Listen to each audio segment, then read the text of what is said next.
Friends എല്ലാവർക്കും ഞങ്ങളുടെ ചാനലിലേക്ക് സ്വാഗതം. ഇപ്പോൾ ഇത് കണ്ണൂർ ഇരിട്ടിയിലുള്ള എടക്കാനം പുഴയാണ് കേട്ടോ.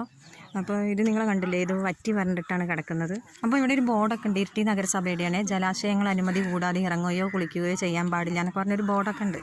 അത് കാരണം ഇവിടെ വെള്ളമൊക്കെ വറ്റി കിടക്കുക, വല്ല കുട്ടികളൊക്കെ ഇറങ്ങിയിട്ടുണ്ടെങ്കിൽ നല്ല ചതുപ്പൊക്കെ ആയിരിക്കും. അപ്പോൾ എന്തെങ്കിലും പുഴയിൽ ഫ്രണ്ട്സ്, അപ്പോൾ നല്ല 2 പശുക്കുട്ടികൾ ഇവിടെ നിൽക്കുന്നുണ്ട് കേട്ടോ, പുല്ല് കഴിക്കുകയാണ്. അപ്പോൾ ഇതും കാണാൻ നല്ല ഭംഗിയുള്ള സ്ഥലമാണ് കേട്ടോ. പക്ഷെ പുഴയാണെന്ന് പറഞ്ഞിട്ടൊന്നും കാര്യമില്ല, മഴക്കാലമായിട്ടും എവിടെ വെള്ളമൊന്നും വന്നിട്ടില്ല. ഇതിൻ്റെ ആ ഭാഗത്ത് കുറച്ച് വെള്ളമൊക്കെ കണ്ടു.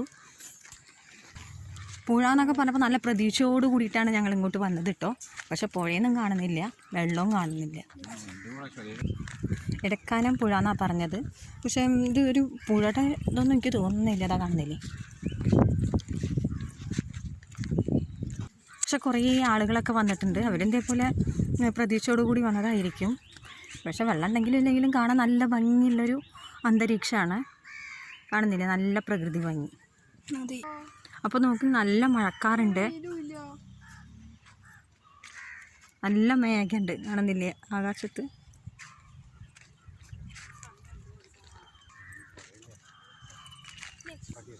അപ്പോൾ നോക്കിക്കേ, നല്ല ഭംഗിയുള്ള പുല്ലുകളാണ് നിൽക്കുന്നത്. അതിൻ്റെ ഇടയിൽ ചെറിയ എന്തൊക്കെ ചെടികളും ഉണ്ട്. പിന്നെ ഇവിടെയൊന്നും വെള്ളമില്ലെങ്കിലും അങ്ങോട്ട് ദൂരെ നല്ല വെള്ളമുണ്ട് തോന്നുന്നു കേട്ടോ. അപ്പോൾ അങ്ങോട്ട് നടന്നു പോവുകയാണ് ഞങ്ങൾ. സത്യം പറഞ്ഞാൽ അത് ശരിക്കും തോന്നുന്നത് ഇവർ പുഴ അങ്ങനെ സൈഡാക്കി തിരിച്ചു കൊടുത്താൽ തോന്നുന്നു, അതുകൊണ്ട് വെള്ളമില്ലാത്തതാണോ ഒന്നും അറിയില്ല. ഇതാണ് നമ്മുടെ എടക്കാനം പുഴ കേട്ടോ. അപ്പോൾ കാണാൻ നല്ല ഭംഗിയുണ്ട്, വെള്ളമുണ്ട്. അപ്പോൾ നമ്മൾ വന്നപ്പോൾ പ്രതീക്ഷിച്ചത് അവിടെ കണ്ടപ്പോൾ വെള്ളം ഇല്ലയെന്നായിരുന്നു. അപ്പോൾ അത് അവരെന്തോ വേർതിരിച്ചിട്ട് അങ്ങനെ ആക്കിയതാണ് തോന്നുന്നു. ഇപ്പോൾ ഇങ്ങോട്ട് എത്തിയപ്പോഴാണ് നമുക്ക് സമാധാനമായി വന്നത്, തെറ്റിപ്പോയിട്ടില്ല എന്ന് മനസ്സിലായത്. നല്ല പുഴയാണ്. അപ്പോൾ നിങ്ങൾ കണ്ണൂർ വരികയാണെങ്കിൽ ഇവിടെയും വരണം. നിങ്ങൾ കാഞ്ഞിരക്കൊല്ലി പറഞ്ഞ സ്ഥലത്ത് പോകുന്നുണ്ടെങ്കിൽ തിരിച്ച് വരുന്ന സമയത്ത് ഇവിടെയും പോകാൻ വേണ്ടിയിട്ട് നോക്കുക. അപ്പോൾ ഇത് ഇരിട്ടിയിലാണ് കേട്ടോ വരുന്നത്. ഗൂഗിൾ മാപ്പിൽ അടിച്ച് നോക്കിയാൽ കിട്ടും. അപ്പോൾ ഒരുപാട് ആളുകളൊക്കെ വന്നിട്ടുണ്ട് കേട്ടോ, കുറേ ആൾക്കാരുണ്ട്. ഒന്ന് സൺഡേ പോകണ്ടാണെന്നറിയില്ല. അവിടെ ഒരു പാറയുടെ മീതെ കുറേ ആൾക്കാർ ഇരിക്കുന്നുണ്ട്. അവിടെ ഒരാൾ നിന്നിട്ട് മീൻ പിടിക്കുന്നുണ്ട്. കുറേ ആൾ അവിടെ പാറയുടെ മുകളിൽ പോയിരിക്കുന്നതൊക്കെ ഉണ്ട് കേട്ടോ. അവിടെ ദൂരെയായിട്ട് ഒരു പാലം കാണുന്നുണ്ട്. പിന്നെ അപ്പോൾ അത്രയും വെള്ളം ഉണ്ടായിരുന്നു എന്ന് നമുക്ക് മനസ്സിലാക്കാൻ കഴിയും. ഇപ്പോൾ വെള്ളം സാധാരണ പോലെ ഇല്ല തോന്നുന്നു, എന്നാലും കാണാൻ നല്ല ഭംഗിയുണ്ട്. നല്ല മഴക്കാറുണ്ട് കേട്ടോ.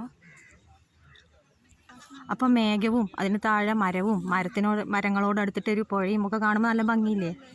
പ്രകൃതി എന്ന് പറഞ്ഞാൽ നമുക്കറിയാം അത്രയും നല്ലൊരു സംഭവമാണ്. അപ്പോൾ ഇത്തരം സ്ഥലങ്ങളിൽ വരുന്ന സമയത്താണ് നമ്മളിതൊക്കെ മനസ്സിലാക്കേണ്ടത്.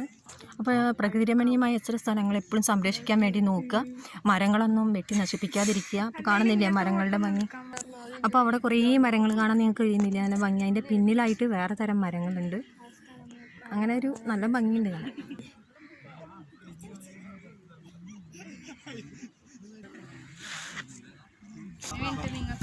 അപ്പോൾ നല്ല മഴ വരുന്നുണ്ട് കേട്ടോ. അപ്പോൾ ഇവിടുന്ന് വേഗം രക്ഷപ്പെടുക നല്ലത് തോന്നി. അവിടെ ഞങ്ങൾ പോകാൻ നോക്കുകയാണ്. അപ്പം കുടയൊക്കെ എടുത്തിട്ടുണ്ട്, പക്ഷെ അത് കാറിലായി പോയി, എടുക്കാൻ വിട്ടുപോയി. അപ്പോൾ ഇവിടുന്ന് കാറിൻ്റെ അടുത്തേക്ക് കുറച്ച് ദൂരമുണ്ട്. അപ്പോൾ മഴ പെയ്യുന്നതിന് മുന്നേ എങ്ങനെയെങ്കിലും അവിടെ എത്താൻ